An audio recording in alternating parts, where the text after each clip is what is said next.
घरे जदि परिबा नहीं आपण भाबुथिबे कौन बनेबी सेथिपाई आपण थरे एहीपरी मुगरे बनेकी देखंतु देखिबे केही भी जानी परिबेनी यार टेस्ट बहुत बढ़िया रहिबो एवं खाइबाकू बहुत बढ़िया लागिबो। नमस्कार ममता किचन ओडिया को आपण समस्त को अनेक अनेक स्वागत। एबे चलंतु देखि नबा आज रही रेसिपी बनैबा पई मु एठी चा पीबा कप रे गोटे कप मुग को घंटे आगु पानी रे भिजे की रखी नहीं। एबे कौन करबा ना एबे से भिजा मुग को एमती गोटे मिक्सिंग जार रे दे दबा तापरे खंडे अदा को एमती काटी की दे दबा तापरे गोटे चम्मच जीरा देकी एमती गोटे पेस्ट बनै नबा। आपण गोटे जिनस ये ध्यान रखिए ग्राइंडिंग कला बेले एठी जमा पानी देबे नहीं जेतिकी मुगरे पानी लागिकी थिबो भिजेला बेले सेतिकी ही पानी देबे नहीं तो जदि अत्यधिक सुखिला लगुची तेबे 2 रु 3 चम्मच एठी पानी देकी ग्राइंडिंग करि परिबे। एबे मसला रे 2 चम्मच धला सरिष गोटे चम्मच कला सरिष गोटे चम्मच पोस्तो देकी मुही परी पेस्ट बनै के रखी नै छी। 2टा मीडियम साइज रा टमाटो को मध्य सेमती पेस्ट बनै नै छी। एबे से मुग पेस्ट रे गोटे चम्मच एठी बेसन दे देबा। आपण एठी अधिक देबे नहीं अधिक देले बेसन र फ्लेवर ही आसीबो मुगर फ्लेवर आसीबो नहीं। तापरे एठी स्वाद अनुसार लूण अल्प टिके हळदी देकी एही परी गोळे देबा। एमती भल भाबरे मिसई नेबे तापर कोन करबा ना एबे आकु साइड को रखी नबा एवं आरपट साइड रे पैन बसेकी तेल गरम करि नबा।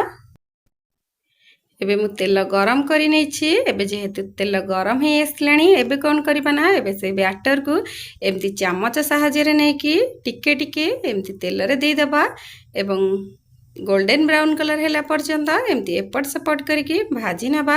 गैस र फ्लेम को हाई फ्लेम रे जम्मा भी रखिबे नहीं लो टू मीडियम रे रखिकी हल्का गोल्डन ब्राउन कलर हैला पर्यंत एमती एपट सपट करी भाजी नेबे। सेही परी आमे सबु बैटर गुड़िक एही परी तेल रे भाजी नबा। आपण एही परी थरे मुगरे बनै की देखंतु देखिबे बहुत बढ़िया लागिबो खाइबा पई। आपण जदि मो चैनल रे नुवा अछंती तेबे लाइक शेयर सब्सक्राइब निश्चिंत करिवे। एबे देखंतु पाखा पाखी हमर हेई आसलानी एबे कोन करबा ना एबे को गोटे प्लेट को बाहर करि नबा। एबे एमती किछि आलू को मु चोपा छड़ेकी धोईकी रखी नहीं देखंतु मु एमती मीडियम साइज रा छोट छोट पीस करके काटी नहीं छी। मु एठी 2टा आलू नहीं छी। आपण जदि अधिक बनाउथिबे सेही परी आपण आलू मुगर क्वांटिटी एठी अधिक करके ही नेबे। एबे कोन करबा ना एबे सही तेल रे अल्प टिके हळदी पकेकी आलू को एपट सपट करी भाजी नबा। एबे देखंतु आलू हमर भाजी आसलानी एबे आलू को मध्य सेमती गोटे प्लेट को बाहर करि नबा एवं रही जाइथिबा बळका तेल रे हमें मसला को कसी नबा। एबे मु कड़ाई रे रही जाइथिबा बळका तेल को मु देई देछि। तापर कोन करबा ना तापरे एठी हाफ चम्मच मु एठी कला जीरा दे देछि। कला जीरा फुटी आसिले एबे सोरिष को एठी दे देबा। जो सोरिष को हमें पेस्ट बनै के रखिथिले एबे से सोरिष पेस्ट को देकी 3 रु 4 मिनिट एही परी भाजी नबा। तापर कोन करबा ना एठी अल्प किछि लंका गुंड स्वाद अनुसार लूण हळदी देकी पुणी आउ टिके एमती एपट सपट करि नबा।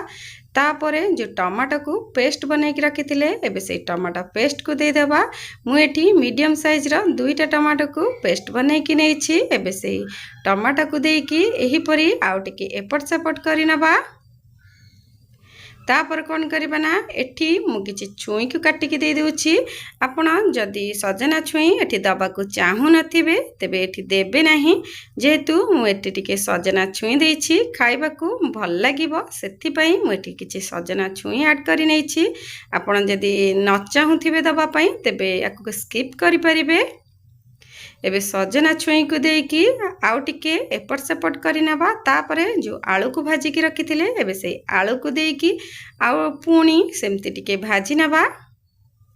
तापर कोन करबा ना एबे एटी संगे संगे पानी दे देबा काहे कि ना सोरिष मसला को हमर बेसी कसा जाय नहीं सेति पई मु एठी किछि पानी दे दोछि। जेहेतु हमर एटी टिके झोल रहिबो सेति पई आपण टिके देखि कि पानी देबे। आपण पानी छुई एवं आलू जेमती टिके ऊपर को उठिक रहउथिबो सेमती ही पानी देबे। तापरे ना कोन करबा ना तापरे एमती टिके कवर करि नबा। 5 ରୁ 7 ମିନିଟ୍ ଏହିପରି କଭର କଲା ପରେ ଆପଣ ଏମିତି ମଝିରେ ଟିକେ ଚେକ୍ କରି ନେଉଥିବେ ଯେମିତିକି ଆମର ଛୁଇଁ ଆଳୁ ଭଲ ଭାବରେ ସିଝିଯାଏ। ଯଦି ଆପଣଙ୍କର ଆଳୁ ଛୁଇଁ ଏଠି ସିଝି ଯାଇଥିବ ଆପଣ ଯେଉଁ ପକୁଡ଼ି ବନେଇକି ରଖିଥିଲେ ଏବେ ସେଇ ପକୁଡ଼ିକୁ ପକାଇ ନେବା। ପାଖାପାଖି ଛୁଇଁ ଆମର ସିଝି ଆସିଲାଣି, ଆଳୁ ବି ମଧ୍ୟ ଆମର ସିଝି ଯାଇଛି। ଏବେ କ'ଣ କରିବା ନା ଏବେ ଯେଉଁ ପକୁଡ଼ିକୁ ବନେଇକି ରଖିଥିଲେ ଏବେ ସେଇ ପକୁଡ଼ିକୁ ଦେଇଦେବା। ଏମିତି ଝୋଳ ଥିବ ଆପଣ ପକୁଡ଼ିକୁ ପକାଇକି 2 ରୁ 3 ମିନିଟ୍ ଲୋ ଫ୍ଲେମ୍ରେ ଏହିପରି ଫୁଟେଇ ନେବେ। ଯେଉଁ ବି ଆପଣଙ୍କର ଏକ୍ସଟ୍ରା ପାଣି ଅଛି ଏ ପକୁଡ଼ି ପକାଇଲା ପରେ ସୋକ୍ କରିଯିବ। ଅଳ୍ପ ହାଲକା ହାଲକା ଝୋଳ ଥିବ, ଏହି ରେସିପିଟି ଖାଇବାକୁ ବହୁତ ବଢ଼ିଆ ଲାଗିବ। ଏବେ ପାଖାପାଖି ଆମର ହେଇ ଆସିଲାଣି। ଏବେ ମୁଁ ଏଠି ଗ୍ୟାସ୍ ଅଫ୍ କରି ନେଉଛି। ଏବେ ଆଜିର ଏହି ରେସିପି ଆପଣଙ୍କର ପ୍ରସ୍ତୁତ ହୋଇଯାଇଛି। ଆଜିର ଏହି ମୁଗ ରେସିପିଟି ଆପଣଙ୍କୁ କେମିତି ଲାଗିଲା? ଆଶା କରୁଛି ଆଜିର ଏହି ରେସିପି ଆପଣଙ୍କୁ ଭଲ ଲାଗିଥିବ।